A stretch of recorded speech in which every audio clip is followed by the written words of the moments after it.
Bueno, vamos directos al grano. El colapso del sistema financiero mundial no fue un accidente repentino que pasó de la noche a la mañana. ¿Qué va? Fue un evento con una estructura casi teatral, una auténtica tragedia moderna que redefinió por completo la economía global y que, francamente, dejó cicatrices que seguimos viendo hoy en día.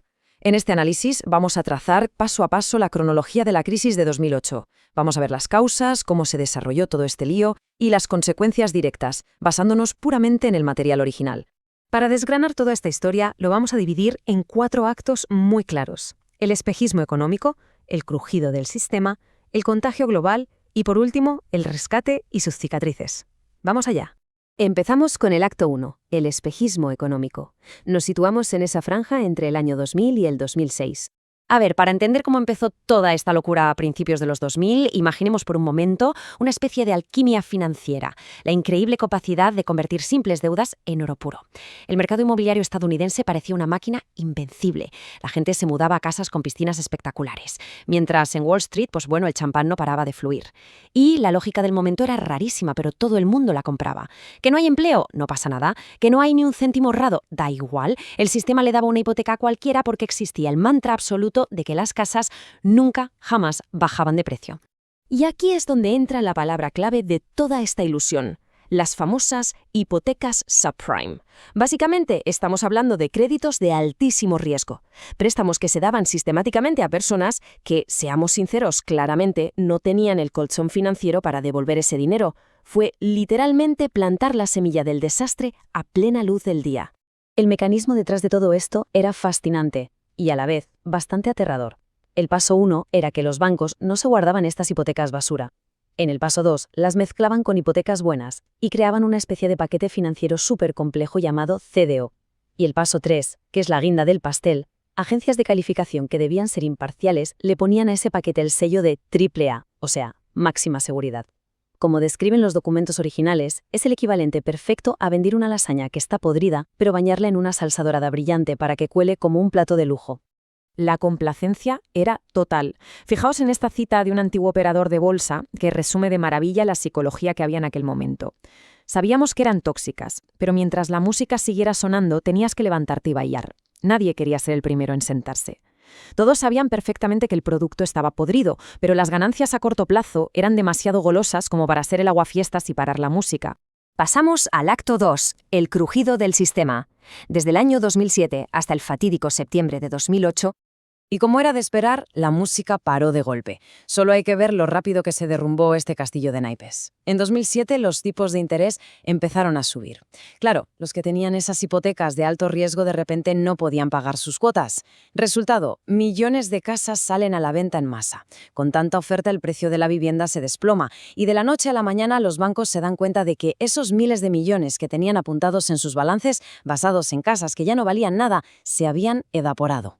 El clímax total llegó el 15 de septiembre de 2008. Lehman Brothers, un gigante intocable con 150 años de historia, quiebra tras la decisión del gobierno de no rescatarlo.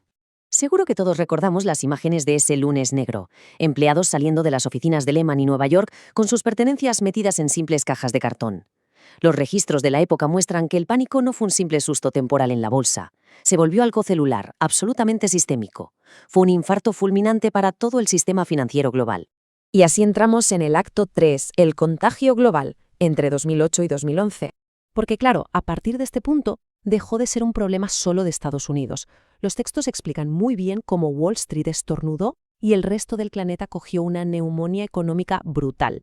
Los bancos internacionales dejaron de fiarse los unos de los otros así, de repente. Y al pasar esto, el crédito mundial se congeló por completo. Y la regla número 1 de la economía es muy simple: sin crédito las empresas no pueden pagar las nóminas, si no hay nóminas las fábricas tienen que cerrar y si la gente va al paro el consumo sencillamente muere. Este tsunami global golpeó a distintas partes de Europa de formas diferentes, pero igual de destructivas. En Islandia, por ejemplo, sus 3 bancos principales colapsaron en cuestión de días, llevando al país a una bancarrota técnica. En países como España e Irlanda, la crisis fue la aguja que reventó sus propias burbujas inmobiliarias locales, mandando al paro a millones de personas de forma repentina. Y luego está Grecia, donde la cosa derivó en una crisis de deuda soberana tan gigantesca que estuvo a punto de destruir la moneda única, el euro. Evidentemente, todo este colapso no se quedó en los despachos, saltó a las calles. Con la economía real congelada y el paro por las nubes, la tensión social estalló. Plazas en ciudades como Atenas o Madrid se llenaron de protestas masivas, humo y enfrentamientos. Movimientos como el 15M o los indignados tomaron el espacio público. Era la canalización pura y dura de la frustración de toda una generación que veía cómo su futuro se desmoronaba por un juego financiero en el que nunca participaron.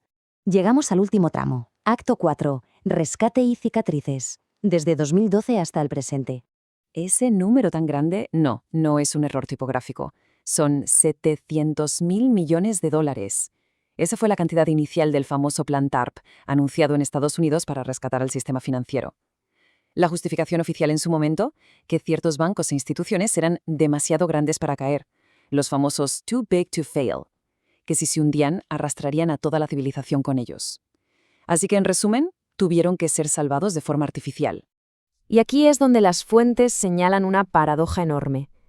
Las autoridades acabaron rescatando a las mismísimas instituciones que habían creado el desastre, y lo hicieron usando el dinero de los ciudadanos, esos mismos que estaban perdiendo sus casas y sus empleos. Se creó un escenario dual increíble.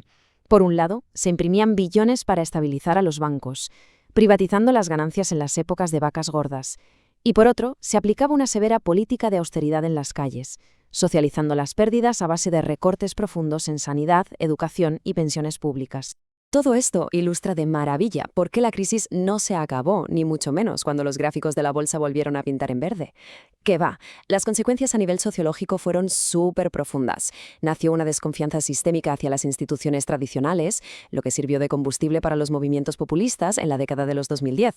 Y en el ámbito tecnológico, ojo, no es coincidencia que alternativas como el Bitcoin se crearan exactamente en 2009, naciendo como respuesta directa a este colapso del sistema bancario. Al final del día, el legado visual que nos queda de aquella época es bastante crudo. Por un lado, tenemos esqueletos de barrios abandonados que nunca se terminaron de construir. Pero en Wall Street, los rascacielos siguen en pie y la actividad no ha parado. Los registros muestran que prácticamente ningún alto cargo pisó la cárcel y, de hecho, los bancos hoy en día son en muchos casos más grandes que antes de la caída.